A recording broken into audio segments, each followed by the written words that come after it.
Hey everybody, welcome back. This video is going to be focusing on the steering column restoration and the installation of the new rosewood steering wheel for the '69 Camaro. And as some of you may know, the Camaro had three basic options on the steering wheel. They had the standard wheel, which is pictured here, and then they had what they call the comfort grip, which was basically a kind of a rubberized steering wheel. And then they had the rosewood wheel, which was the top of the line option, which luckily my car came with from the factory. So, and of course the original one was long gone. So this particular wheel right here is a brand new NOS rosewood wheel. So I was lucky enough to have bought this wheel quite a while ago, and it's been sitting in a box for many years. So anyway, I do have a reproduction horn button that you pictured there. So on the steering column, my steering column was in pretty good shape. So really all I did was clean it up and repaint it. I did not have to rebuild it, put new bearings in it or anything like that. But I did take it all apart and repainted everything. And as you can see there, I put a new sticker on there. And so I'm even reusing the original ignition switch, which I'm installing here in this scene, because it worked just fine. So I cleaned it up and just kind of reinstalled it. So and they're easy enough to replace if they go bad or whatever. So anyway, on the top portion here, I took the original turn signal lever and cleaned it up. Had a little bit of surface rust on there, but I cleaned it up and polished it up, and it works just fine. And the turn signal mechanism worked just fine as well. So again, I just cleaned all that stuff up. And my bearings were in really good shape, so I'm just kind of putting some new grease in there. And I'm just putting all the original hardware back together again as it was.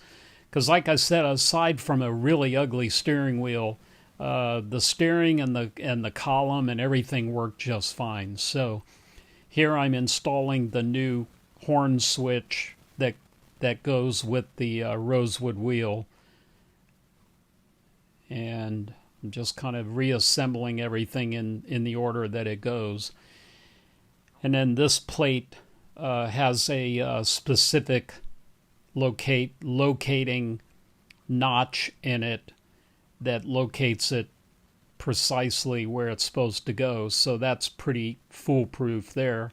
But you have to make sure everything lines up properly, like I'm doing here. Then if you'll notice, it's spring-loaded, and you have to put a C-clip in there. You have to press that down and install the C-clip. And if you go to your auto parts store, you can buy this. I got it at O'Reilly's, and you can get it at any auto parts store, and it's pretty inexpensive. It's less than $20. Comes with two different sizes, so it fits a lot of different steering columns. So you take your C-clip, you kind of lay that in there first, and then you use the steering column tool. It's pretty easy to use, and it's really handy. It's a lot easier than trying to press down on that spring and then install the clip. So this just kind of presses it down to the point where you can then work the clip down. And I'm just using a small screwdriver. I mean, I know there are tools that install these C-clips, but it's just as easy to slip the C-clip down if you don't have the tool. I do have it, but I'm just showing it. You know, it's pretty easy to just work down. And once that clips back in place, you remove the tool, and that's it. It's good to go. So then you just kind of rotate everything, get it in position. I'm testing the locking mechanism right now, and it works fine. And then the turn signal lever works fine. And then you put the last plate on there, and again, it only goes on there one way. Again, all I did with this is cleaned it up and using the same screws and everything. My column was in pretty good shape, as I mentioned.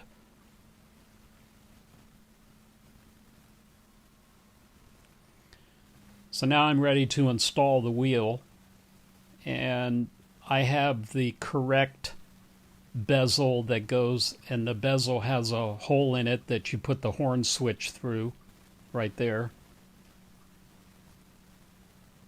And you have to make sure you have the correct bezel depending on which steering wheel you have.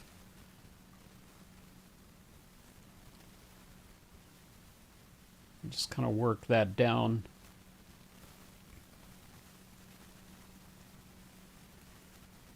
And you want to make sure that the wheel's lined up the way it's supposed to go. You're going to have to reset it once you get it in the car. But right now, you want to make sure your turn signal's on the left and so on. So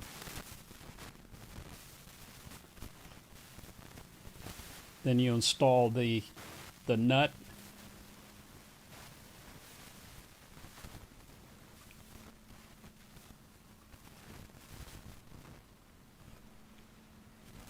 And then here I'm installing the horn mechanism.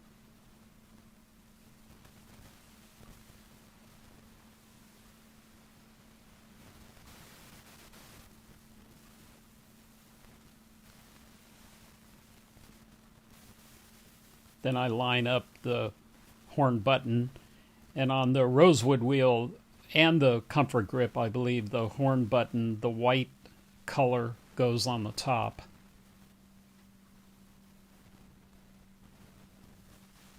And you can see there the horn button works fine. So that's it on the steering column assembly, and here's the finished product all painted with the nice new wheel on there. And I'm about to show a photograph of what it looked like before, and it was pretty raunchy looking, but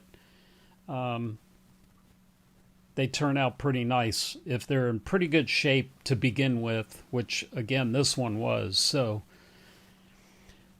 then the next thing is you have to get your rag joint, and in my case I'm putting a brand new one on there, and it's just better to put a brand new rag joint on there. That goes between the steering column and the steering box, and a lot of your steering wheel play is as a result of a worn out rag joint.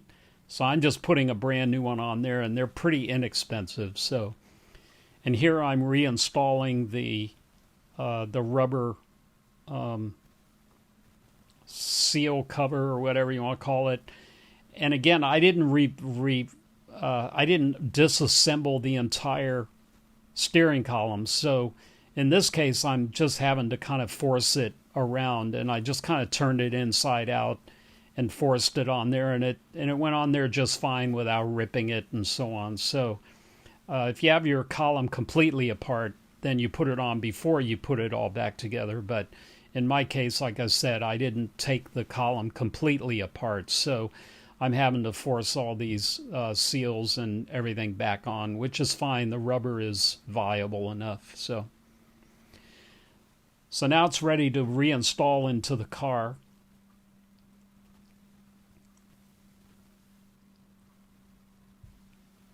And as I said in my previous video, I put a new firewall pad in, and again, that has to go in there first before you can reinstall the steering column.